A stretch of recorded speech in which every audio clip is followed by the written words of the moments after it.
In this section, we are going to learn how to use the auxiliaries to have, to be, and to do. Donc, dans cette section, on va voir comment utiliser les auxiliaires en anglais to have, to be et to do. Donc, en anglais, il existe 3 auxiliaires de base. Donc, chaque auxiliaire est utilisé pour des besoins spécifiques ou bien pour des cas de figure spécifiques. Par exemple, to have, dans la bande, vous avez vu que to have is used to form present perfect tenses. Donc, have est utilisé généralement en tant qu'auxiliaire pour former des temps perfects. Parmi les temps perfects, on a le present perfect simple, present perfect continuous, past perfect simple and past perfect continuous. Donc, have est utilisé dans ce genre de cas de figure. Alors que to be, en tant qu'auxiliaire, est utilisé pour les temps continuous. Like in the sentence, be is used to form continuous tenses. Parmi les continuous tenses, you have the present continuous, the present perfect continuous, the past continuous and the past perfect continuous. Donc, ce sont les temps qui décrivent une action qui est en cours. Et to do est utilisé en général pour poser des questions ou bien pour former des phrases négatives. Do is used to form questions and negative sentences. Donc ça, c'est une petite partie de présentation. On commence d'abord par have. Have is used to form perfect tenses. Et voici la structure. Il faut d'abord avoir have plus le verbe plus la terminaison ed quand il s'agit des verbes réguliers. Et quand il s'agit des verbes irréguliers, il faut avoir have plus participe passé. Donc, on a les exemples suivants. He has cleaned his room. He has cleaned his room. Vous voyez ici qu'on a conjugué le verbe, l'auxiliaire have. Et ensuite, on a utilisé le verbe clean où on a ajouté ed. He has cleaned his room. Dans la deuxième phrase, on a he has broken his leg. He has broken his leg. Donc, broken, c'est un verbe irrégulier. Ça vient du verbe to break. Donc, le participe passé de break, c'est broken. Et enfin, he has bought a new house. Donc, il faut faire attention à la prononciation. On prononcera ici bought. Bought. He has bought a new house. Bought, c'est le participe passé du verbe to buy, qui est un verbe irrégulier. Donc, de façon générale, have en tant qu'auxiliaire ici est utilisé pour former les temps perfects. Ensuite, on a l'auxiliaire to be, which is used to form continuous tenses. Pour former maintenant la structure, on a be plus verbe plus ing, ce qui est très simple. Dans les exemples suivants, on voit la structure de façon matérialisée. I am doing my homework. I am doing my homework. Donc, retenez que on ne peut pas utiliser have pour former ici en temps continuous. On ne peut pas dire I have doing. On dira automatiquement I am doing quand on est au présent. Dans la deuxième phrase, they were standing on the wall. Donc, le were, c'est tout simplement l'auxiliaire to be conjugué au passé simple. Ici, on est à la troisième personne du pluriel. They were standing on the wall. Et finalement, dans la troisième phrase, on a Fatou is making dinner. Fatou is making dinner. Donc, on ne peut pas avoir ici Fatou has making dinner. Ça serait incorrect. Comme vous devez vous en rappeler, dans la règle précédente, on a dit que to be is used to form continuous tenses.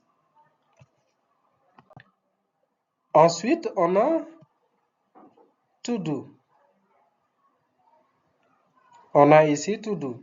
Maintenant, ce qu'il faut retenir, c'est que to do est utilisé ici en tant qu'auxiliaire, pas en tant que verbe. En tant que verbe, ça aura la signification de faire. Mais ici, c'est utilisé en tant qu'auxiliaire. Donc, ne le traduisez pas avec le sens de faire. Et dans la règle, on dit que to do is used to form negative sentences or to ask questions.